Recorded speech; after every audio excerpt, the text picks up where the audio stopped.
Okay, ito na, moment of truth. Subukan na natin. Kasi may nag-request, subukan daw natin sa actual na sasakyan kung gagana yung ginawa natin. At ang isa pang tanong, bakit daw hindi na lang daw bolt or nut ang itanim dito?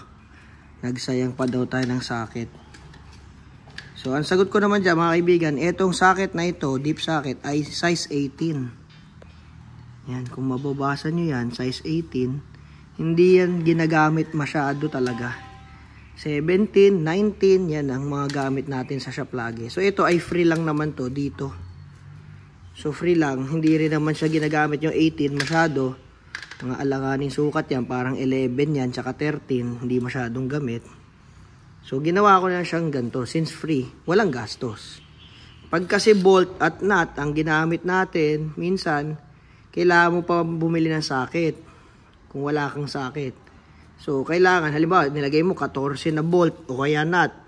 So, magsasakit ka pa, tas gagamit ka pa nito. Hindi kagaya pag ganito, pwede ka nang dumiretso sa ratchet, pwede ka nang dumiretso sa power handle, pwede ka nang gumamit ng impact wrench, di ba? Basta pumasok lang yan dito. Pag bolt and nut, may pag-asa pa yung mabilog. Ito, hindi mo to kayang bilugin kahit anong mangyari. So, yun yung mga nakita kong advantage kapag ganito yung ginawa. Tapos yun nga, nagawa ko na rin yung bolt and nut before.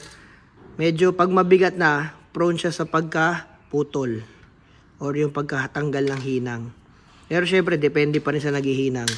Ito naman, yung ginawa natin dito, yun talaga yung welding talaga na hindi mo talaga kayang basta-basta tanggalin. Kasi nga, may cut yan dito. Tapos ipinasok natin. So, yun ay hindi mabibilog kahit anong gawin nyo. Kailangan muna niyang basagin tong socket bago mangyari yun. Okay? So, actual test tayo dito sa maliit na kotse muna. Kasi kapag maliit na kotse, ganito yung mga free kadalasan. Pag mga sedan na ganyan. So, dito muna tayo sa Sprinter. Magaan muna. Ito yung hinihintay nila eh. Kasi syempre, alam mo na, bawat video, mayroong mga nagtatanong. O, dito muna tayo kay Sprinter. Ikutin muna natin ang kamay. O, dito muna sa molye. Tutok muna natin dyan sa dulo. Mabilisan lang. Okay? So, clockwise. Bilangin natin kung ilang segundo lang yan, ha? Kaya na bumilang. Bago makapagtanggal ng gulong. Yung mapangat lang natin sa lupa. 1, 2, 3. Nahila ko, sorry.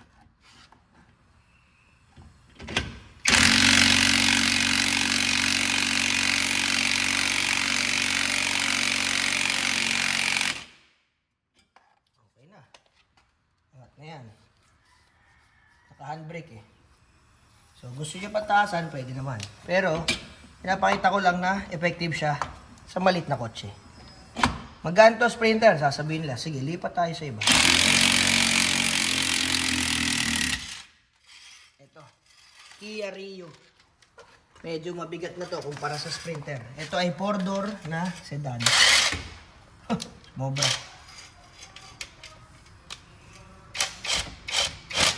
Okay, testing. 1, 2, 3.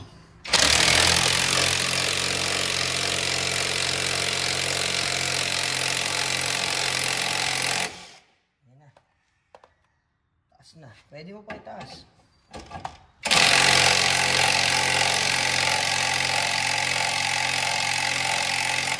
Okay. Ayan.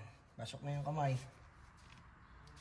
O diba? Mga wala pang 10 seconds eh. Pag bubaba, lalong madali.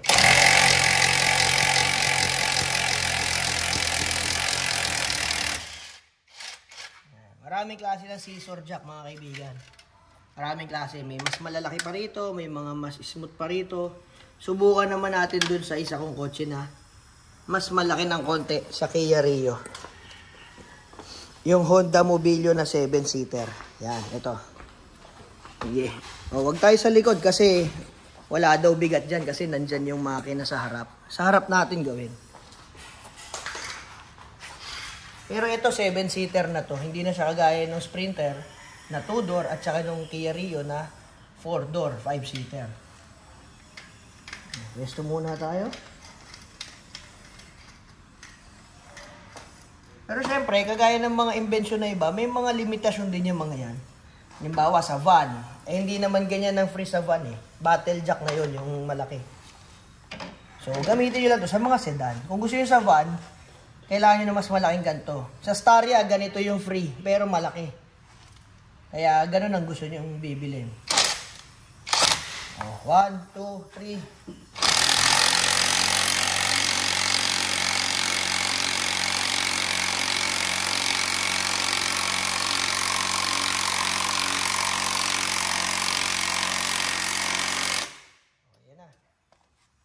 Pa naman siguro 10 segundo. Pwede na kayo magbaklas ng gulong. Tapos pag nakalas yun ha, luluwagay na ulit.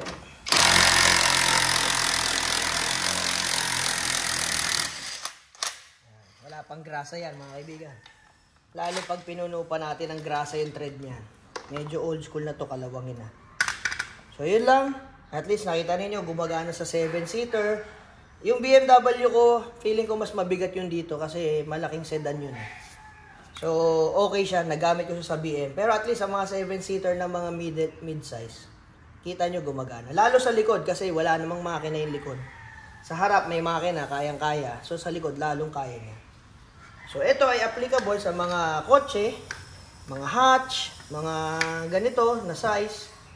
So, gumagana naman siya kasi nga mechanical. Depende na lang yung sa lakas ng inyong impact wrench. Kung ayaw nyo naman, pwede kayo gumamit ng wrench, yung ratchet. Teka, kukuha tayo. Ayaw nyo nito, wala tayong pambili niyan, Dok. 1,000 plus, 2,000 plus. Depende pa sa brand. Merong 4,000. Eh di sige, ito gamitin natin. Pwede rin naman yan eh.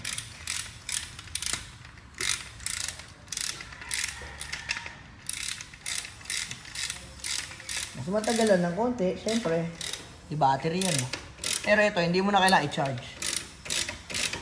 Yan. Ayun, isa pa na pwede nyong gawin. Diba? Kasi yung magagaganon-ganon kayo doon sa isang bakal na free. Wala yung gaan. Depende. Bilisan mo lang. Pag may 1, 2, 3 yan eh. Ito yung 1, ito yung 2. Yung 3, ganyan. Yan. Hanggang 3 lang. Gumagana rin, di ba? Wala rin hirap. Madali lang. Para ka na naglalaro. Kahit babae, kahit maliit na babae, kayang-kaya. Okay na. Isa pa. Ayan. Ayun din, mas matagal lang.